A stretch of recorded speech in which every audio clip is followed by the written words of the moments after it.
Nada más como una cuestión aquí de ejemplo, cómo tanta información le llega al tálamo porque es una estructura que se interpone en todas las vías sensitivas y motoras. Le llega información de la corteza, le llega información de uno de los núcleos basales, le llega información, ¿sí?, de la sustancia reticular activadora ascendente o formación reticular, de las vías sensitivas, le llega información desde los colículos que tienen que ver con audición y visión, le llega información para que se puedan hacer funciones de asociación de la vía visual, de la vía auditiva, el lemnisco trigeminal, que ya sabemos que lleva diferente tipo de información, sobre todo dolor, temperatura, tacto, presión, de fibras que van desde el nervio trigémino hasta el tálamo, del gusto, de las vías espinotalámicas que llevan propiocepción, sí, perdón, tacto, presión, temperatura, dolor, el lemnisco medial que lleva propiocepción consciente, desde los núcleos cerebelosos profundos como el dentado, que participa entonces en las vías motoras, entonces recibe información de todos lados. Por eso es muy importante la información que tiene el tálamo, porque va a recibir información de todos los niveles del sistema nervioso central, como lo pueden ver aquí en estas diapositivas que estamos revisando. Y aquí pues es ver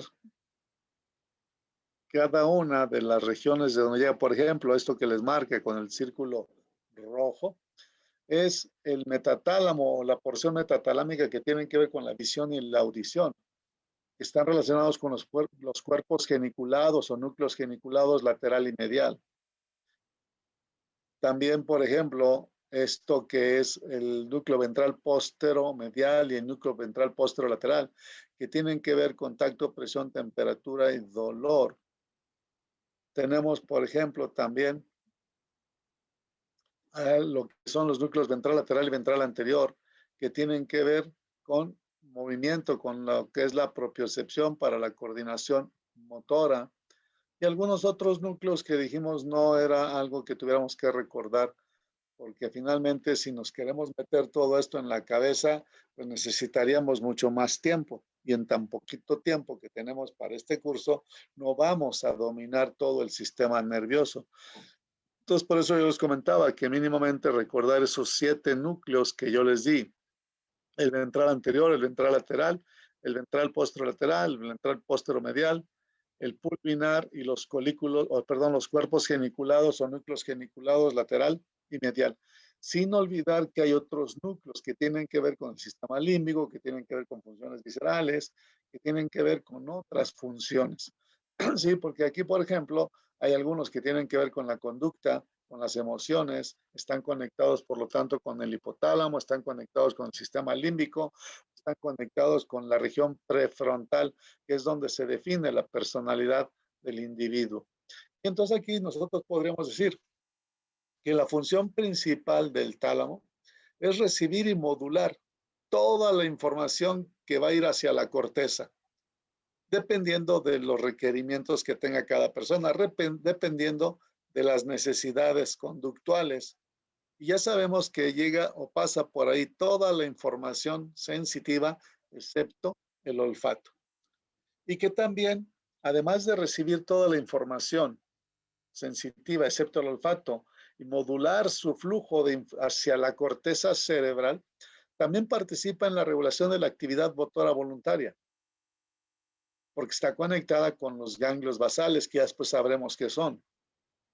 Participa también en las emociones, en la regulación de la conducta emocional, en la conducta sexual, en la memoria. Y todo esto lo hace por las conexiones que tiene con el sistema límbico. Y entonces, pues, funciones de relevo sensorial, de integración motora, en el despertar, porque forma parte del sistema reticular activador ascendente para que nos activemos y estar conscientes, modulando el dolor también, dependiendo, porque muchas veces la información del dolor, no toda va a llegar a la corteza cerebral, porque no toda merece ser consciente. Cuando algo llega a la corteza cerebral, se hace consciente. Muchas veces esa información dolorosa que sube, dependiendo de cómo estemos, de nuestro estado de ánimo, dependiendo del estrés, dependiendo de la actividad que estemos realizando, dependiendo de la forma en la que estemos concentrados en lo que estamos haciendo, a veces esa información nociceptiva, esa información del dolor, se queda en el tálamo. Ahí se queda, no sube a niveles conscientes. Y podemos por ahí sentir como una sensación vaga de algún malestar. Pero como estamos haciendo otras cosas que son más importantes o estamos realizando otra actividad que es más importante, o estamos tristes, o estamos deprimidos, o estamos enamorados, o estamos con otra actitud, con otra actividad, ese dolor ni caso le hacemos y no pasa entonces, se queda ahí a nivel de el tálamo. Y pues también tiene que ver con la memoria y el comportamiento del individuo. Por eso sus lesiones pueden provocar alteraciones en la conducta de los individuos o en la memoria. Hay lesiones del tálamo en donde hay pérdida de la sensibilidad del lado contralateral. ¿Por qué? ¿Por qué del lado contralateral? De la sensibilidad al dolor, tacto, temperatura, presión.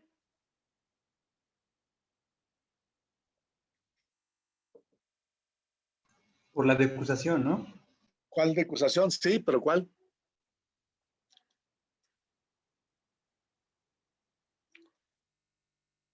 Porque aquí acuérdense, si nosotros estamos hablando de este tipo de sensibilidad general, por ejemplo, en el cuerpo, el espino talámico lateral que va del lado izquierdo trae la información del lado derecho, ¿sí? Y entonces cuando sube al tálamo, llega a la parte izquierda del tálamo, pero la información viene del lado derecho.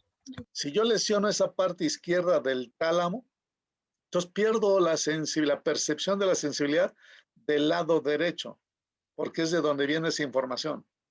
Y entonces, pues esto es algo que muchas veces uno se olvida de los cruces de esa información sensitiva. También cuando hay una lesión talámica, lógicamente puedo tener, ¿sí? Sensaciones de dolor muy intenso. De hecho, hay un síndrome, el síndrome talámico doloroso, del tipo doloroso, en donde ese dolor es intenso y difícil de controlar. Y entonces ahí siento un malestar difuso, intenso, que me genera angustia, que me genera presión, que me genera estrés, y eso hace que mi actitud sea distinta, mi comportamiento se altere. Entonces yo puedo tener lesiones a nivel del tálamo que van a afectar a las vías sensitivas, pero también, como participa en las vías motoras, también lesiones del tálamo pueden provocar alteraciones en los movimientos voluntarios, como por ejemplo algunas coreas, o el hemivalismo, que es cuando hay lesiones de algunas áreas específicas del tálamo. Y bueno, pues puedo tener alteraciones sensoriales y alteraciones de los movimientos, alteraciones motoras cuando hay lesiones del tálamo. Y aquí vemos un esquema para ubicar al tálamo. Si ustedes ven lo que estoy señalando, ¿sí ven lo que estoy señalando? Sí, se alcanza a ver. Sí se ve. Ese es el cuerpo calloso, y después vamos a saber qué es. Pero estos son los ventrículos laterales, en donde están ahí sus plexos coroides. Estos ventrículos laterales se conectan por un agujero que se llama interventricular con este espacio, que es el tercer ventrículo. Hace rato decíamos que la cavidad central del diencéfalo era esta, el tercer ventrículo. Y entonces yo aquí voy a ver en la parte alta del tercer ventrículo, este es el tálamo, este es el hipotálamo. Las paredes laterales, ¿sí?, del tercer ventrículo, la parte alta de las paredes laterales del tercer ventrículo está constituida por los tálamos, uno derecho y uno izquierdo. La parte baja de las paredes laterales y el piso del tercer ventrículo está constituido por el hipotálamo. Y entonces aquí tendré yo tálamo, hipotálamo, y esta estructura que es el subtálamo, es un solo núcleo que se llama subtalámico. Aquí esta imagen después la vamos a ver cuando estemos viendo hemisferios cerebrales, porque todo esto es importante. Yo les he mencionado ahorita ganglios basales. Ganglios basales que son estructuras o conglomerados de cuerpos neuronales que están metidos en la profundidad de la sustancia blanca de los hemisferios cerebrales. Y ahí, entre esos ganglios basales, fundamentalmente nosotros tenemos a lo que es el núcleo caudado, que es el núcleo lenticular, que después lo vamos a ver, que está constituido por una porción externa, que es el putamen, una porción medial, que es el globo pálido, que a su vez se divide en dos, en una región lateral y en una región medial. Esta estructura o esta parte, que son puras fibras de sustancia blanca, son muy importantes. Esto es lo que se conoce como cápsula interna. Ya después verán la importancia. Pero entonces, si yo veo aquí, en esta zona, aquí voy a tener a lo que es el tálamo, ¿sí? Aquí yo estoy viendo lo que es la cavidad del tercer ventrículo. Estos son los tálamos. Un tálamo, otro tálamo. Esto sería el tercer ventrículo. Aquí lo mismo. Aquí tengo el tercer ventrículo. Aquí tengo lo que es el núcleo caudado. Acá estaría lo que es el tálamo. Aquí estaría lo que es el hipotálamo. Aquí, ya nada más en cuanto al aspecto anatómico, dijimos que el tálamo era dividido, al igual que el resto del diencéfalo, por el tercer ventrículo en un tálamo derecho y un tálamo izquierdo. Los dos tálamos están unidos por una masa intermedia o ¿sí? Adherencia intertalámica, que es esta. Si yo veo, esto es el tálamo. Abajo del tálamo, ¿sí? Aquí está la adherencia intertalámica. Aquí está un surco, que es el surco hipotalámico. Y entonces, esta parte de acá arriba es el tálamo, su adherencia intertalámica, el surco hipotalámico, y abajo ya va a estar el hipotálamo. Y esquemas o dibujos de cómo está el tálamo con sus diferentes estructuras. Este es un tálamo, tálamo izquierdo, tálamo derecho. Aquí está la adherencia intertalámica. Y cómo en estos vamos a encontrar la lámina medular interna, que se divide o se bifurca hacia adelante, delimitando la región anterior, los núcleos anteriores, la región medial, los núcleos mediales, la región lateral, los núcleos laterales. Y entonces aquí, pues nosotros tenemos que tiene muchísimas conexiones que son muy importantes. Ya no las vamos a revisar esas. ¿Sí? Y no es más que aquí un recordatorio de cómo el diencéfalo está formado por 4 componentes que están rodeando al tercer ventrículo. Lo que va este tercer ventrículo a hacer es dividir al diencéfalo en sus dos mitades simétricas. Y ya estábamos revisando la primera, que es el tálamo, que es el que transmite la información de toda la sensibilidad que le llegó, la va a transmitir a las áreas del cerebro a donde se va a procesar para diferenciar los estímulos que están llegando. Ese tálamo recupera información sensorial que se está transmitiendo al cerebro. Son todo tipo de sensibilidad auditiva, visual, táctil, gustativa, dolor, temperatura. Y ya que la recibió, ¿sí? La va a llevar a los diferentes lóbulos del cerebro, de los hemisferios cerebrales. Lo que hace que si se llega a dañar el tálamo, esa información sensorial pues no se procesa y se va a generar una confusión sensorial. No sabremos cómo es, qué tipo de dolor, no lo podemos discriminar. Y ese tálamo pues está dividido por la sustancia blanca, sobre todo la lámina medular interna, en varias zonas que ya las vimos, grupo anterior, medial y lateral. Y hay otros núcleos que están ahí que no me interesan. Me interesan los de la región lateral, nada más, y los de la región dorsal. Hay otros núcleos como los intralaminares, los de la línea media, los reticulares, que tienen funciones importantes ciertamente, pero no para este momento. Ya hablábamos, ¿sí? Los núcleos que hay en la región anterior pues, tienen que ver con el sistema límbico, con las emociones, con la memoria. Hay núcleos que tienen que ver con funciones específicas como los núcleos geniculados medial y lateral, que tienen que ver el medial, que tiene que ver con la audición, y el lateral, que tiene que ver con la visión. Estos núcleos de relevo que tiene ahí el tálamo, que tienen que ver con algunas funciones específicas, el núcleo ventral lateral y el núcleo ventral anterior, que tienen que ver con la coordinación motora, el núcleo pulvinar, que tiene que ver con funciones de asociación visual y auditiva, el dorso mediano, que tiene que ver con el sistema límbico, por eso está relacionado con las emociones, con el estado de ánimo, y a veces, pues, la memoria también participa ahí. El núcleo geniculado lateral, que tiene que ver con la vía visual, ¿sí? Donde va a recibir esa información de la retina, la va a elaborar, integrar y la envía a la corteza visual primaria. Entonces, hablar del tálamo es hablar de una estructura muy importante, que está interpuesto en las vías sensitivas y motoras, y que está formando parte del diencéfalo, que tiene como cavidad central al tercer ventrículo, que este tálamo está dividido en dos regiones o dos mitades simétricas, una derecha y una izquierda.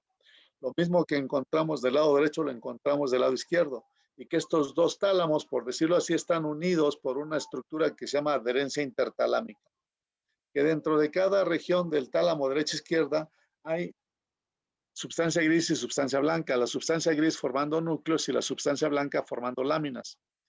Que hay una lámina que se llama lámina medular interna, que va de la región dorsal hacia la región ventral. Antes de llegar a la región ventral, se va a dividir, se va a bifurcar, lo que nos permite que se dé la división del tálamo en tres regiones, una región anterior, una región lateral y una región medial.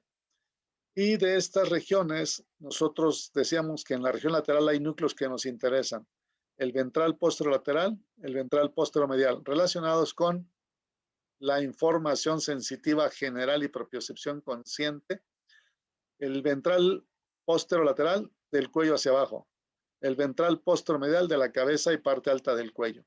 Otros dos núcleos que están ahí en la región lateral son el ventral anterior y el ventral lateral, que participan en las vías propioceptivas para regular o coordinar la actividad motora. Otros núcleos que vamos a recordar son los de la región dorsal, donde está el pulvinar, que es un núcleo que tiene funciones de asociación auditiva y visual. Y pendiendo de ese núcleo pulvinar o proyectándose desde ese núcleo pulvinar, los núcleos o cuerpos geniculados lateral y medial, que tienen que ver con las vías, el cuerpo geniculado lateral con la vía visual y el cuerpo geniculado medial con la vía auditiva. Esos son los núcleos que vamos a recordar. Y entonces esta presentación que les estoy haciendo ahorita, nada más la voy a simplificar y se las voy a enviar, que es lo que yo quiero que recuerden del tálamo. ¿Están de acuerdo? Sí, Sí, profesor. doctor. Sí, está bien. ¿Está difícil? ¿Muchos nombres? Es Sí, mucho, bastantes, mucho, demasiados. es mucha información. Lo que pasa es La función endocrina. Cuando hablamos nosotros del hipotálamo, pues es una pequeñísima parte del cerebro. Imagínense, nada más es menos del 1% del peso total del encéfalo. Entonces, ¿cuánto pesa? Si pesara el 1%.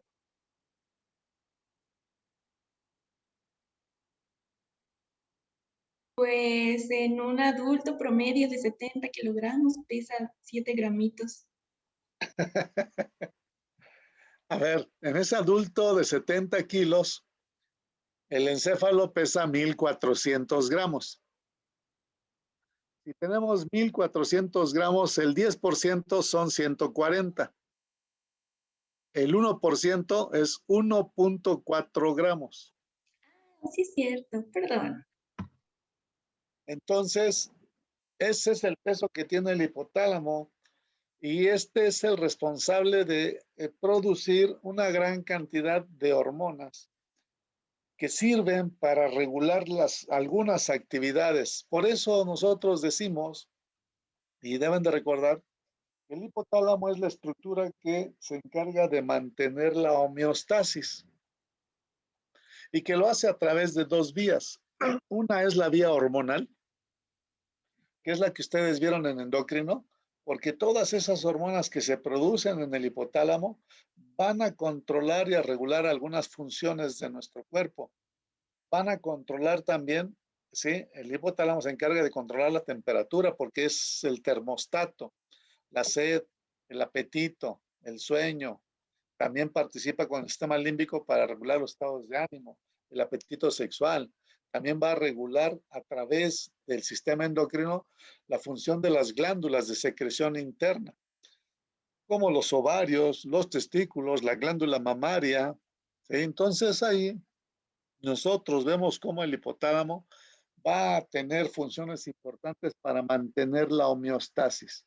Y les decía que lo hace por dos vías, la endocrina, que nada más la vamos a mencionar porque en teoría ya la vieron, y la nerviosa. Esa vía nerviosa que utiliza el hipotálamo son las que tendríamos que ver aquí, pero es demasiado complejo. Nada más vamos a recordar algunas cosas de esas vías nerviosas que el hipotálamo utiliza para mantener la homeostasis. Y esa vía nerviosa es lo que conocemos como el sistema nervioso autónomo. Todo aquello que ustedes hablan, dicen, mencionan, cuando estamos recordando al simpático y al parasimpático, cuando ustedes hablan del simpático, cuando ustedes hablan del parasimpático, puede ser que hablen de sus núcleos de origen, puede ser que hablen de sus fibras, puede ser que hablen de dónde nace, de la médula espinal o del tallo cerebral o de la médula sacra o médula toda columbar. Todo lo que hablan ustedes en relación al simpático y parasimpático tiene su origen aquí, en el hipotálamo. El hipotálamo lo dividen de varias formas. Lo pueden dirigir en una zona, ¿sí?, medial y una zona lateral. O en una zona que está alrededor de los ventrículos, la zona periventricular. Después una zona medial y luego una zona lateral. Y dependiendo de la zona, pues entonces nosotros vamos a ver que hay diferentes tipos de núcleos. Si nosotros lo dividimos así, la zona medial pues tiene núcleos muy importantes. Está la mayor parte de los núcleos en la región medial. La región lateral tiene pocos núcleos, pero tiene muchas fibras. Y entonces nosotros tenemos que ver cómo lo vamos a manejar. Esto es algo que ustedes les dijeron cuando vieron endocrino. El hipotálamo se divide desde el punto de vista o desde anatómicamente en un sentido anteroposterior en tres regiones, cuatro, porque ahí está la región preóptica, que no forma parte del hipotálamo anatómicamente, sí lo hace funcionalmente. El área preóptica pertenece al telencéfalo anatómicamente, pero funcionalmente la consideramos integrante del hipotálamo. Las otras tres es la región supraóptica, que esa la vieron mucho porque les dijeron que allí estaban los núcleos supraóptico y paraventricular, que eran los que producían la vasopresina y la oxitocina. Porque también ahí es importante el núcleo supraquiasmático, que va a tener que ver o tiene que ver con lo que son los ritmos circadianos. ¿Por qué? Porque este va a recibir fibras de la retina y está con la cantidad de luz que hay en el ambiente y participa en el control de estos ritmos circadianos. La región intermedia o tuberal, donde está la eminencia media, que se las mencionaron, se las debieron haber mencionado, que es donde existen núcleos, los núcleos parvicelulares y los núcleos magnocelulares, y que tienen la producción de una gran cantidad de sustancias que se conocen como factores liberadores o factores inhibidores, que son los que van a ir a actuar a nivel de la hipófisis para que se controle la producción de hormonas hipofisiarias. En esa región tuberal o esa región, ¿sí?, intermedia, ahí hay núcleos como el ventromedial, que está relacionado con el apetito, con la conducta sexual. está el núcleo dorsomedial, que ahorita más adelante tal vez mencionemos para qué sirve. Y luego está la región mamilar, que es la parte más posterior, donde están los núcleos mamilares, que trabajan de manera muy próxima al sistema límbico, tienen que ver mucho con las emociones. Y entonces, esta es una forma de dividir al hipotálamo en regiones o áreas: preóptica, supraóptica, tuberal y mamilar. Y ahí hay una gran cantidad de núcleos. Entonces, cuando nosotros hablamos de el hipotálamo, pues tendríamos que ver cómo es su función desde el punto de vista nervioso. Aquí nosotros vemos, y lo han visto ustedes, si integramos lo que es el parasimpático al simpático. Viene desde el hipotálamo, baja, dependiendo del que estemos hablando. Si hablamos del simpático, desde el hipotálamo baja la información por una serie de fibras que cruzan todo el tallo cerebral y van a llegar a la médula espinal. ¿A dónde? A los niveles de los segmentos torácicos y los primeros 3 lumbares. ¿Por qué? Porque sabemos que de esas astas laterales de los segmentos medulares de T1 a L2 o L3 salen las fibras que representan al simpático. Y si hablamos del parasimpático, desde el hipotálamo bajan fibras que llegan allí al tallo cerebral, donde hay 4 núcleos que tienen que ver con el parasimpático. Acuérdense que ahí está el accesorio del 3, el salival superior, el salival inferior y el dorsal del vago. Y desde esos 4 núcleos va a salir la información que viaja a través de el 3, el 7, el 9, el 10, para llevar información parasimpática a las diferentes estructuras que son parte de su territorio. Y si hablamos del parasimpático sacro, desde el hipotálamo baja la información que atraviesa tallo cerebral, atraviesa médula espinal y llega hasta las astas laterales de los segmentos medulares sacros 2, 3 y 4, porque de ahí sale el parasimpático sacro. Déjenme ver porque tenemos que ver más cosas del hipotálamo, es muy poquito lo que les dije. Ay, no, todavía más. Hay mucho, ¿no? Pero nos falta todo lo importante del hipotálamo. Seguimos con el hipotálamo. Entonces, ese hipotálamo es un centro de coordinación del sistema nervioso autónomo. Para que el hipotálamo haga esa función de regular y coordinar toda la homeostasis, necesita mucha información. Y entonces va a recibir diferentes vías que le llevan la información. Va a recibir la información por vía sanguínea, va a recibir la información también a través de lo que es el sistema nervioso, va a recibir información a través del líquido esfalorraquídeo. Hay una gran cantidad de vías a través de las cuales el hipotálamo recibe toda la información que necesita para mantener la homeostasis. Y pues va a enviar respuestas o estímulos adecuados para regular, coordinar el funcionamiento visceral. Por ejemplo, aquí nosotros sabemos el hipotálamo es una estructura que va a somatizar nuestras emociones por las relaciones que tienen con el sistema límbico. Una emoción nos puede causar taquicardia, nos puede causar, no sé, disminución de la presión arterial, elevación de la presión arterial. Una emoción nos puede causar que tengamos una midriasis o que tengamos una miosis. Una emoción puede causar que empecemos a sudar de nervios. Puede ser que se ponga los pelos de punta con piel de gallina. Una emoción puede hacer que se abran los esfínteres y tengamos emisión, no sé, de incontinencia urinaria. Todas esas emociones que se perciben en el sistema límbico se van a conectar con el hipotálamo para somatizarlas. Hay una emoción que me puede causar llanto, que me puede causar risa. Todo eso se hace a través de la conexión del sistema límbico con el hipotálamo. Y por otro lado, pues yo sé que el hipotálamo va a recibir información, ¿sí? A través de las concentraciones de sangre de las hormonas que andan circulando, y en función de eso yo voy a regular, ¿sí? Voy a coordinar esa producción hormonal como respuesta a esos estímulos que estoy recibiendo. Entonces el hipotálamo va a recibir estímulos de la sensibilidad visceral. ¿Se acuerdan que nosotros hablábamos de una vía que se llamaba aferente visceral general?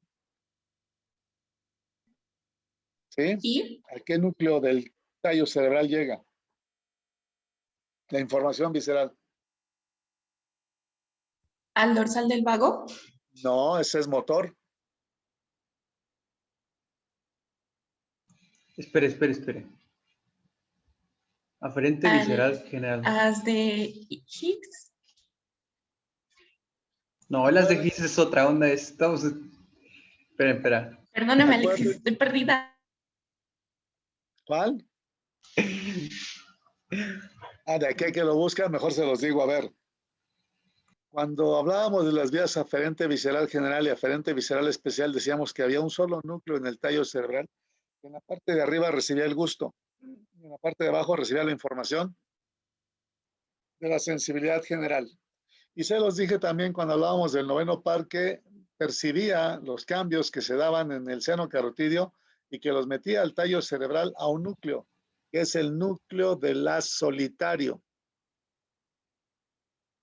¿Sí? Ah, sí, cierto. Y desde ese núcleo del haz solitario va la información hacia el hipotálamo. Ahí se integra y se le da una respuesta que va a bajar por las fibras eferentes viscerales. ¿Cuáles son esas fibras eferentes viscerales? Simpático y parasimpático. ¿Para qué? Para adecuar el funcionamiento visceral a cada situación que está presentándose en cada momento. Entonces el hipotálamo coordina, regula también la función del sistema nervioso autónomo. Entonces aquí, pues por eso nosotros decimos, ¿sí?, que el hipotálamo coordina esos sistemas, el sistema nervioso y el sistema endocrino. En la eminencia media del hipotálamo, es una de sus regiones o de sus áreas, se producen muchos factores hormonales. Aquí yo veo, esto es el hipotálamo. Esto es el surco hipotalámico que está separando al hipotálamo del tálamo. El hipotálamo tiene como límite al surco hipotalámico para separarlo o diferenciarlo, separarlo del tálamo. Y esta región, pues de aquí vemos cómo está el tallo hipofisiario, lo que hace que el hipotálamo se conecte con la hipófisis. Pero el tallo hipofisiario tiene una vía nerviosa que conecta al hipotálamo con la neurohipófisis. Acuérdense, y yo quiero que me lo digan ustedes, ¿cómo se da la conexión del hipotálamo con la adenohipófisis? ¿Cómo los factores liberadores o inhibidores que se producen en el hipotálamo, en la región de la eminencia media, que es esta, van a llegar a la adenohipófisis? ¿Qué estructura vascular? Un plexo El venoso. flexo, es un flexo. El Esta sistema que porta tiene aquí hipofisiario. abajo, sistema portal hipofisiario, sistema porta hipotálamo hipofisiario. Es a través del cual se van a conectar el hipotálamo con la adenohipófisis para regular la función de la producción hormonal. Y entonces, por eso hablábamos de que el hipotálamo tiene su región hipotalámica, tiene algunas estructuras en el piso del tercer ventrículo, porque hace rato les dije que el hipotálamo formaba la parte baja de las paredes laterales y el piso del tercer ventrículo. Y ahí está el quiasma óptico, está el tubercinerio o tallo hipofisiario, están los cuerpos mamilares y está pendiendo, colgando de ese tallo hipofisiario, está la neurohipófisis. Esas son las diferentes áreas que tiene: preóptica, supraquiasmática, tuberal y mamilar. Y bueno, pues ya sabemos nosotros que aquí, ¿sí?, la conexión que se da entre el hipotálamo y la neurohipófisis es a través de una vía nerviosa. Aquí están los núcleos supraóptico y paraventricular que envían sus axones y van a descargar lo que producen en la neurohipófisis, y ahí se almacena la antidiurética y la vasopresina, se almacenan ahí. Y ya cuando se requieren salen a través de un plexo capilar que forma parte del sistema porta hipotálamo hipofisiario. Y en el caso de la adenohipófisis, desde la eminencia media, desde las neuronas que están ahí, los factores liberadores o inhibidores llevan su producción a un plexo capilar, ¿sí?, superior, que después va a formar un vaso que se vuelve a capilarizar como plexo secundario o capilar secundario o inferior, que esto es lo que constituye el sistema porta hipotálamo hipofisiario. Y después pues va a salir a través de las venas hipofisiarias para irse al torrente sanguíneo general. Estas áreas pues ya no se las voy a preguntar, ya las conocen y sobre todo no quiero que se aprendan todos estos núcleos para nada. Hay muchos núcleos en el hipotálamo que tienen que ver con muchas funciones.